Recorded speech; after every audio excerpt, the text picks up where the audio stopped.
हरे कृष्ण। अध्याय 4 श्लोक संख्या 39। अश्रद्धावान् लभते ज्ञानं तत्परः संयमितेन्द्रियः ज्ञानं लब्ध्वा परम शांतिम अचिरेण अधिगच्छति।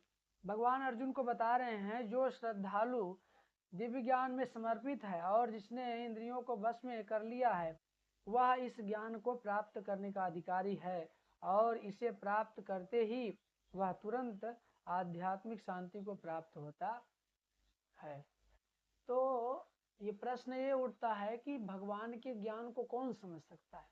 भगवान ने जो उपदेश हमें दिया उसको समझने की कुछ योग्यता है क्या? हाँ, योग्यता है श्रद्धा। यहाँ भगवान बता रहे हैं कि श्रद्धावान लभते ज्ञानम। जो श्रद्धावान व्यक्ति है ना, जो भगवान कृष्ण में अटूट श्रद्धा रखता है, वही इस ज्ञान को समझ सकता है। दूसरा कोई व्यक्ति इस ज्ञान को समझ नहीं सकता है। निश्चित रूप से श्रद्धा होनी चाहिए। श्रील प्रभुपाद तात्पर्य में बहुत सुंदर बात बताते हैं, इसलिए तात्पर्य आज पूरा पढ़ेंगे। श्री कृष्ण में दृढ़ विश्वास रखने वाला व्यक्ति ही इस तरह कृष्ण भावना भावित ज्ञान प्राप्त कर सकता है। वही पुरुष श्रद्धावान कहलाता है जो यह सोचता है कि कृष्ण भावना भावित होकर कर्म करने से वह परम सिद्धि प्राप्त कर सकता है। यह श्रद्धा भक्ति के द्वारा तथा हरे कृष्ण कृष्ण कृष्ण हरे हरे हरे राम राम राम हरे हरे मंत्र के जप द्वारा प्राप्त की जाती है, क्योंकि इससे हृदय की सारी भौतिक मलिनता दूर हो जाती है। इसके अतिरिक्त मनुष्य को चाहिए कि अपनी इंद्रियों पर संयम रखे। जो व्यक्ति कृष्ण के प्रति श्रद्धावान है और जो इंद्रियों को संयमित रखता है वह शीघ्र ही कृष्ण भावनामृत के ज्ञान में पूर्णता प्राप्त कर सकता है। अब देखिए 2-3 चीज यहाँ बताई गई है। पहली तो भगवान को समझने के लिए क्या चाहिए?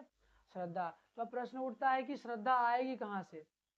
वो श्रद्धा प्रकट कैसे हो सकती है हमारे अंदर? तो प्रभुपाद में बताते हैं कि वह श्रद्धा हरे कृष्ण महामंत्र के द्वारा प्रकट हो सकती है। यदि हम हरे कृष्ण महामंत्र का जप करें तो श्रद्धा जरूर भगवान में आएगी। और दूसरा, यदि हम हरे कृष्ण महामंत्र का जप नहीं करते तो निश्चित याद रखिए भगवान में हमारी श्रद्धा कभी नहीं आएगी।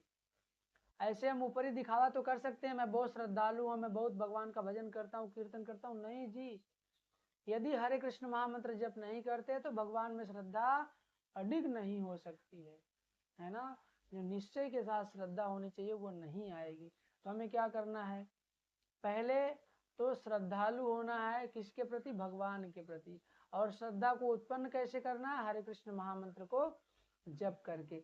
यदि इस प्रकार हम दृढ़ संकल्प होते हैं कि हमारे कृष्ण महामंत्र जप करेंगे तो हमारे अंदर श्रद्धा ऑटोमेटिक आ जाएगी और उस श्रद्धा के माध्यम से हम भगवान के ज्ञान को समझ सकते हैं। जिस प्रकार अर्जुन ने समझा और अपने जीवन में उतार कर अपने जीवन की सारी समस्याओं का हल निकाल लिया, इसी प्रकार हम भी भगवान में श्रद्धा उत्पन्न करके अपने जीवन की सारी समस्याओं का हल निकाल सकते हैं, जिससे हमें वास्तविक शांति लाभ हो सके। इसलिए हमें प्रयास करना है, सतत हरिनाम करना है और भक्तों का संग करना है। यही जीवन का लक्ष्य है।